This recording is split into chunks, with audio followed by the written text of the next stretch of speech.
티쿠 토쿠 타쿠 티쿠 테쿠 구 구독과 좋아요 터치.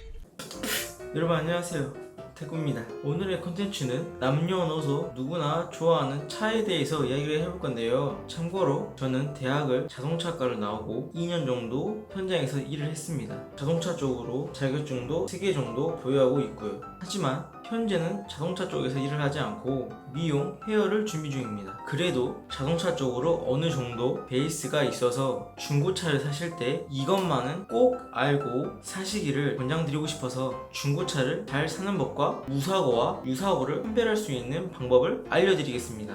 물론 금전적인 여유가 있으면 중고차보다 신차를 사시는 걸 권장드리고 싶네요. 무튼 간단하게 우선 신차와 중고차를 분류해서 이야기를 해보겠습니다. 자동차는 신차를 출고하는 순간 내가 브레이크를 밟고 스타트 버튼을 누르고 시동을 거는 순간 감가 시작입니다. 시작. 적게는 100만원에서 150만원, 많게는 200에서 300까지 감가가 돼버리죠. 한 몇 초 만에 몇백만원이 날아간다고 생각하시면 돼요. 또 중형차 이상 기준으로 잡겠습니다. 중형차 이상의 차들은 신차 출고 후 1년, 1년 반 정도 타고 중고차 딜러분에게 팔면 최소 제가 알기론 1000만원 정도 손해를 봅니다. 근데 만약 그 차가 사고 난 차량이다, 그 이상의 돈을 손해를 보는 겁니다. 단 1년 만에요. 이래서 많은 사람들이 차는 시간이 갈수록 감가가 심해지니까 많이들 중고차를 선호하는 분들이 늘고 있습니다. 인정? 그치만 중고차를 잘못 사게 된다면 목숨도 위태로워지고 정신 건강 쪽으로 정말 해롭습니다. 해로워. 이게 무슨 말이냐, 만일 제대로 정비가 안 된 차량을 사게 된다면 주행 중에 목숨이 위태로워지고, 또 차는 싸게 주고 샀는데 계기판에는 자꾸 경고등이 들어오고 엔진룸과 하부 쪽에서 자꾸 뉴유가 발생한다면 배보다 배꼽이 더 큰 격입니다. 한마디로 망하는 거예요. 자칫 잘못하면 내가 원하는 차를 신차 가격보다 중고차로 저렴하게 샀는데 나이스, 자꾸 고장이 발생하면 그 차를 계속 수리를 하다 보면 결국 신차 사는 금액과 동일하다는 겁니다. 똑같다는 말이에요. 똑같다고. 또 이만하면 다행입니다. 정말 심각한 차들은 신차 가격 이상의 돈이 들어갈 수가 있어요. 정말 엄청난 손해를 보는 거죠. 자, 그럼 차량을 잘 모르시는 분들이 중고차 매장에 가서 하는 행동들을 말해보겠습니다. 대부분 사람들이 인터넷으로 중고차 사이트를 보고 내가 원하는 차가 생각보다 저렴하게 나온 게 있다면 그 차를 보러 가요. 그건 당연한 거겠죠? 이건 당연한 거지. 여기까지는 좋아요. 그렇지만 지금부터가 중요합니다. 내 한순간의 실수로 적게는 몇백, 많게는 몇천, 이 금액들이 날아갈 수가 있어요. 우선 그 장소에 도착하게 되면 내가 봤던 차를 보겠죠? 그럼 평균적으로 사람들이 차를 볼 때 어떻게 보냐, 외관을 한번 쭉 봅니다. 봐요. 기수가 있는지 없는지, 그리고 엔진룸도 한번 보겠죠? 볼 거야. 무조건 엔진룸이 제일 중요하니까. 본넷을 한번 딱 열어보고 깨끗하면 와, 전차주가 정말 차량을 잘 관리했나 보다, 정말 신차처럼 깨끗하네, 이 차 문제없겠다 라고 차를 잘 모르시는 분들은 이렇게 생각을 하십니다. 해요. 또 여기서 딜러분이 이 차는 정말 전에 차주분이 애지중지하면서 관리한 차다, 이 말을 딱 던져주면 구매하시려는 분은 바로 정말 가격도 저렴한데 좋은 차다 라고 생각을 해버립니다. 그리고 이제 어느 정도 차를 봤다면 한번 시승해보고 주행을 해보겠죠? 시승을 하는데 무슨 미니카 타는 것도 아니고 시속 40에서 60 정도 밟고 이 차는 핸들도 안 털리고 안정감이 있고 좋네, 한 5분에서 10분 정도 타고 내립니다. 그 후 딜러분에게 이 차 정말 마음에 든다, 사고 싶다 이러면 본인이 선택한 차량의 성능 기록부를 건네며 이 차의 특이사항과 정보를 보여줍니다. 처음에는 무사고 차량인지 유사고 차량인지 한번 확인하고, 무사고면 다행이지만 유사고면 어느 부분이 사고가 났고 어느 정도 사고가 났는지 확인을 해야 하는데, 딜러분들은 그냥 크게 사고가 나도 대충 이렇게 설명을 합니다. 다른 차량이 뒤에서 또는 앞에서 살짝 박았는데 판금이나 용접이 들어가서 사고차가 된 거다, 정말 간단한 사고였다 라고 이렇게 말을 합니다. 또 누유 부분인데 성능 기록부에는 엔진룸과 하부 쪽에 전부 누유가 없다고 양호 체크되어 있을 건데 이것만 믿고 정말 이 차는 누유가 없다, 정말 좋은 차다 라고 차를 잘 모르시는 분들은 이렇게 생각을 하십니다. 하지만 성능 기록부는 딜러분들이 체크하는 게 아니고 공업사에 들어가서 정비사분들이 육안으로 확인하고 체크하는 건데, 정비사분들도 사람인지라 놓치는 부분도 분명 있습니다. 안 놓치면 다행이고요. 무튼 차를 잘 모르시는 분들이 대다수 이렇게 구매를 하시는데, 좋은 딜러분들을 만나서 정말 이 차의 성능 기록부도 제대로 체크된 걸로 보여주고 차량 상태도 정말 최고의 컨디션을 가지고 있는 차량을 소개시켜 준다면 정말 다행이죠. 다행이야. 그렇지만 이렇게 행동하시는 딜러분은 거의 없습니다. 솔직히 말해 딜러분들은 영업직이어서 판매하기 바쁩니다. 대충 이야기하고 언능 팔아버리는 게 딜러분들에게는 이득입니다. 한마디로 시간이 돈입니다. 그럼 중고차를 어떻게 하면 잘 살 수 있냐, 지금부터 알려드릴게요. 우선 중고차는 절대 싸고 좋은 차는 없습니다. 무조건 싸고 좋은 차는 없어요. 싸면 싼 이유가 분명 있습니다. 분명 있어. 허위 매물이 아닌 이상 싸고 좋은 차는 절대로 없어요. 딜러분들이 바보가 아닌 이상 절대 본전치기 장사나 손해보는 장사는 하지 않습니다. 예를 들어서 이 차는 전 차주분이 현금이 급하게 필요해서 금매로 싸게 올라온 차량입니다. 또 이 차는 운 좋게 본인 차를 싸게 올려놓으신 분이 있어가지고 바로 연락해서 저렴하게 가지고 온 차량입니다. 또 이 차는 중고차 매장을 거치지 않고 차주분과 다이렉트로 거래가 되는 차량이어서 중간 마진을 안 봐도 되는 차량이라 싸게 올라온 겁니다. 이런 식으로 딜러분이 말한다. 이거 다 개소리입니다. 그냥 믿고 걸으세요. 그리고 중고차 매장에 도착해서 내가 사고 싶은 차량의 외관을 보는 거는 좋습니다. 근데 기스가 있는지 없는지 보고 엔진룸도 한번 열어보고 깨끗하면 이 차는 정말 관리가 잘 된 차다 라고 생각을 제발 하지 마세요. 제발. 왜냐? 딜러분들이 자동차 경매장이나 차를 구입해 올 때 이미 상품화를 해서 중고차 매장에 전시해 놓습니다. 이게 무슨 말이냐, 한마디로 그 전에 차주가 차를 그지같이 관리를 해도 외형적인 부분은 도색을 하면 되고, 엔진룸에 먼지가 탱탱 끼고 누유까지 된 차량인데 엔진룸 세척업체에 맡겨서 세척 한번 해주면 누유가 되는 부분도 티도 안 나고 깨끗해지고, 실내가 완전 엉망진창인 차량 같은 경우에는 실내 클리너 한번 맡겨주면은 또 깨끗해집니다. 이런 식으로 그지 같고 차량 관리가 1도 안 된 차량들도 상품화를 시켜버리면 그대로 신차 출고 때 느낌을 만들 수 있습니다. 이게 바로 자동차 상품화입니다. 그러니 제발 본인이 원하는 차의 겉모습만 보고 판단하지 마세요. 자칫 잘못하면 속된 말로 호구 물린다고 하죠. 호구 물립니다. 수리비가 폭탄인 차량을 구매할 수 있다는 거예요.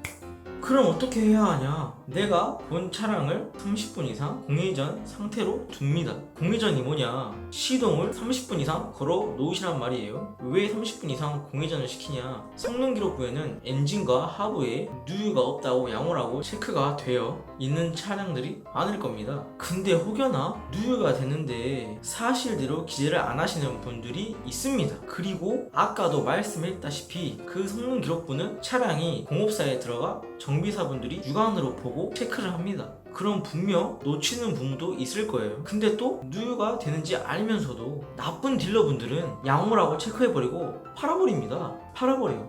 여기서 정직한 딜러분들은 죄입니다. 무튼 공회전 30분 이상을 시키고 엔진룸을 한번 봐줍니다. 정말 누유가 없다면 깨끗할 겁니다. 하지만 차량 관리도 안 된 차이고 누유가 심한 차량들 같은 경우에는 바로 누유가 되는 걸 한눈에 보입니다. 미세하게 누유가 되는 걸 볼 수 있을 거예요. 그리고 엔진룸을 확인했다면 하부 쪽도 꼭 확인하셔야 합니다.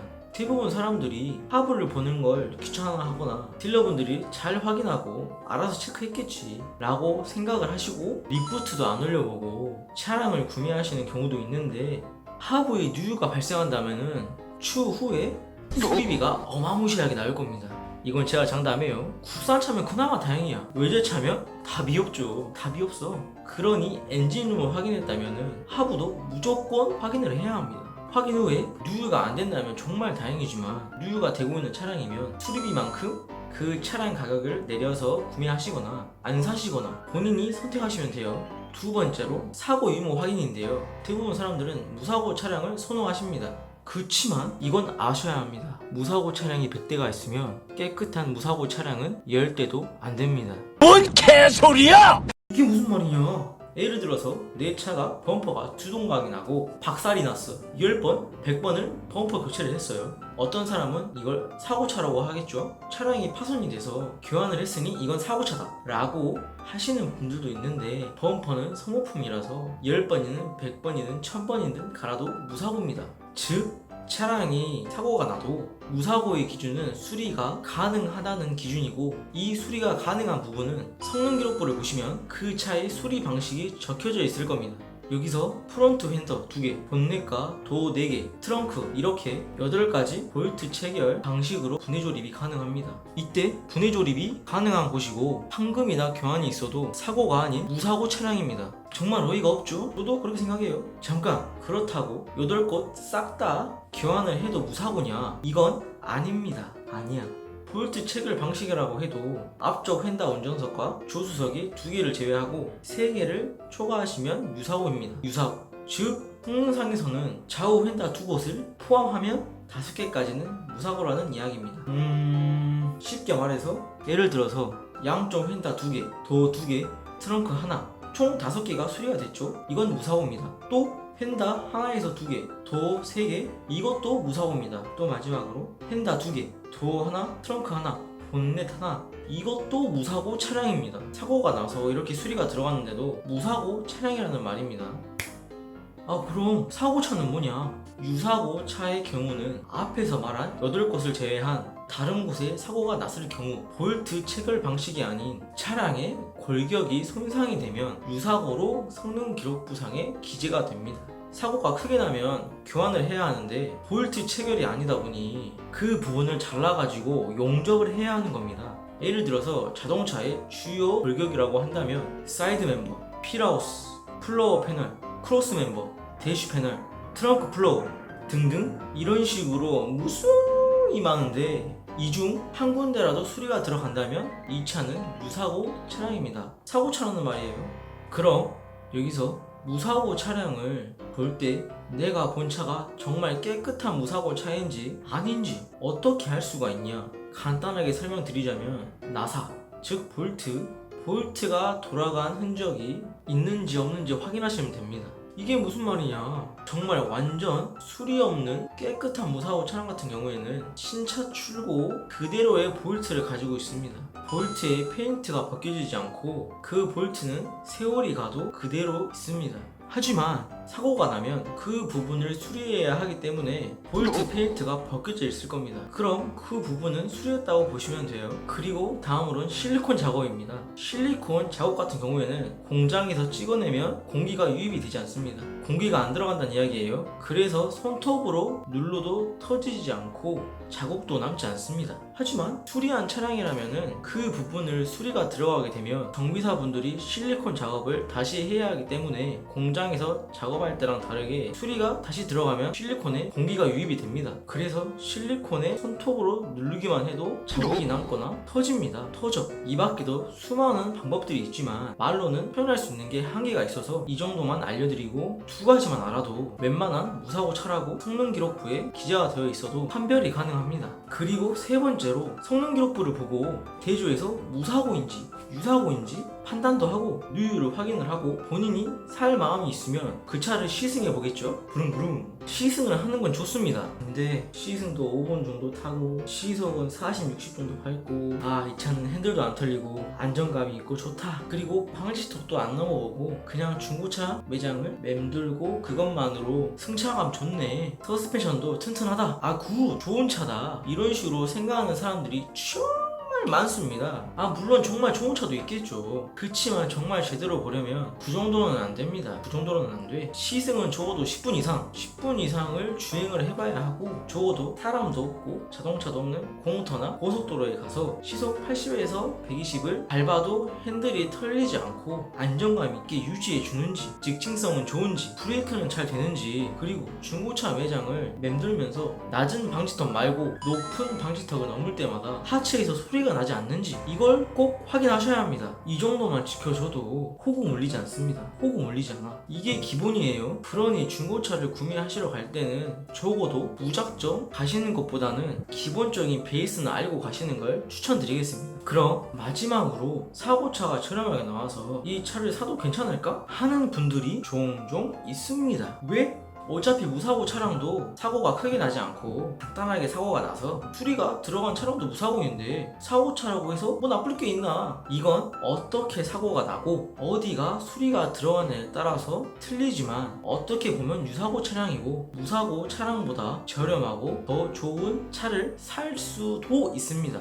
이게 뭔 개소리냐? 우선 자동차는 유사고 차량이 되면 가격적인 메리트가 있습니다. 최소 150에서 300만원 이상 감가가 됩니다. 물론 이것도 사고 부위에 따라서 그 이상 감가되는 차량도 있습니다. 왜 사고차는 이렇게 감가가 돼버리냐? 어떤 고객님이 마음에 드는 차량이 있어. 근데 보니까 가격이 괜찮아. 좀 저렴한 것 같아. 그래서 보러 갔는데 사고차래. 그럼 사람들이 그냥 뒤돌아버립니다. 많이들 꺼려하죠. 그래서 사고차들은 무조건 그 차량의 평균 시세보다 더 저렴하게 판매를 합니다. 사고차라는 이유로 잘 안 사니까요. 하지만 사고차라고 해서 다 같은 사고차는 아닙니다. 정말 차를 잘 아시는 분들은 사고차라고 해서 차를 안 사지 않습니다. 물론 사고 부위가 잘 수리됐다는 과정하에 말씀드리는 겁니다. 이건 사고차에 관심이 있고 구매 희망을 하시는 분들은 꼭 공업사에 들어가서 사고 부위가 정말 잘 수리가 됐는지 확인이 필요합니다. 그럼 지금부터 사고차를 사게 된다면 무슨 차를 사야 하고 절대 사지 말아야 할 사고차를 알려드리겠습니다. 우선 사지 말아야 할 사고차를 설명드릴게요.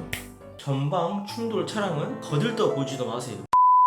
운전석과 보조석 펜다가 약간 들어가서 이것만 교체 또는 판금을 해서 괜찮다. 작은 사고였다. 또 전방에 지지 판넬을 교환을 했다. 그냥 무조건 사지 마세요. 딜러분들이 뭐라고 아가리를 털어도 넘어가지 말고 사지 마세요. 전방 충돌 사고는 아무리 간단한 사고여도 시간이 지날수록 장고장이 생깁니다. 정신적으로 안 좋아요. 왜? 흔히 우리가 알고 있는 차량 전방에는 뭐가 있죠? 무수히 많은 전기장치와 평가장치가 연결되어 있고 마지막으로 사람으로 따지면 심장, 엔진이 전방에 있습니다. 그럼 전방 충돌된 차량은 아무리 작은 사고라고 해도 충격은 갑니다. 이 충격이 어디로 가냐? 그 무수히 많은 부품들과 엔진 부분에 충격이 갑니다. 물론 사고가 나고 고쳤으니까 당분간은 괜찮겠죠. 근데 그걸 구매자가 구매를 하고 좀 타다 보면은 계속 장고장을 일으키고 그거 수리하려다가 중고차 값보다 수리비가 더 깨지고 결국 그 돈으로 신차값 뽑습니다. 무조건 전방 충돌차는 피하셔야 해요. 그리고 만일 심하게 사고가 나서 전방에 있는 사이드 멤버와 휠하우스까지 충격이 가서 수리를 했다. 참고로 사이드 멤버와 휠하우스는 전방과 후방에 2개씩 총 4곳으로 분류가 되고 둘이 합하여 8곳이 있습니다. 무튼 이런 차량들은 그 차의 시세의 20-30% 이상 감가가 되는 대상입니다.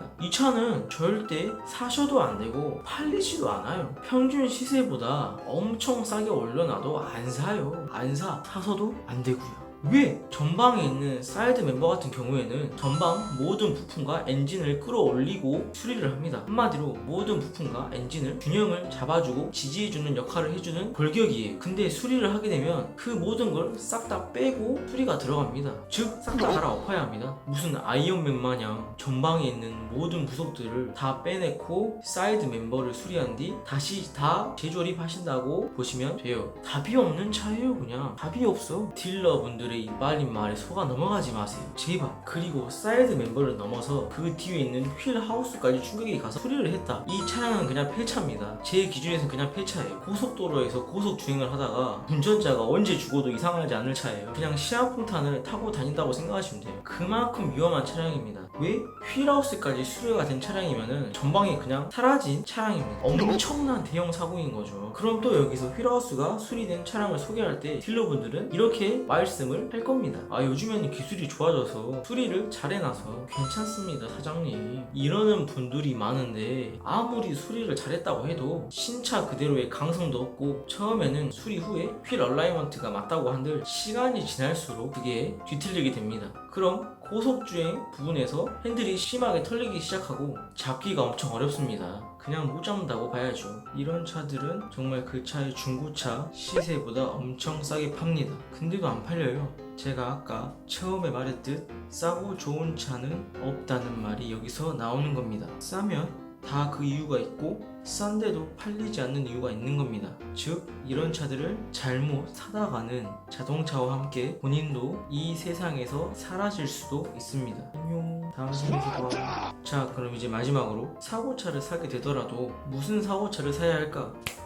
본론으로 전방보다는 후방 충돌 사고 차량을 사는 게 좋습니다. 그치만 후방에 있는 뒷바퀴 휠 하우스 수리가 된 후방 충돌 사고 차량을 사도 되냐? No no no. 후방 충돌로 휠 하우스 수리가 들어갔다? 무조건 눈길조차 주지 말고 다른 차량을 보세요. 전방이든 후방이든 휠 하우스까지 수리가 들어갔다면 그건 대형 사고입니다. 차량 후방 쪽이 바람과 함께 사라진 거예요. 겉모습만 수리가 다 되어서 신차급 차량처럼 보이는 겁니다. 그럼 사이드 멤버는? 후방에도 두 곳에 사이드 멤버가 있는데 한쪽만 수리가 된 거면은 그나마 괜찮은데 후방에 사이드 멤버 두 쪽 다 수리가 들어갔다? 그럼 휠 하우스 사고 차량처럼 후방이 사라진 겁니다. 이것 또한 대형 사고죠. 무조건 걸으세요. 만일 그 차가 후륜 차일 경우 두 쪽 다 사이드 멤버가 수리가 들어갔다면 승차감도 안 좋고 운동 성능도 크게 떨어집니다. 사실 거면 그나마 한쪽만 수리된 걸 사세요. 그럼 그나마 괜찮습니다. 사이드 멤버 하나가 수리가 된 거라면 가격적인 면에서 메리트가 커야 합니다. 그 점을 잘 보고 구매하실 분은 구매하세요. 그리고 리어 패널과 트렁크 플로어 사고 차량도 사셔도 괜찮습니다. 차량 주행과 아무런 상관이 없는 부위이기도 하고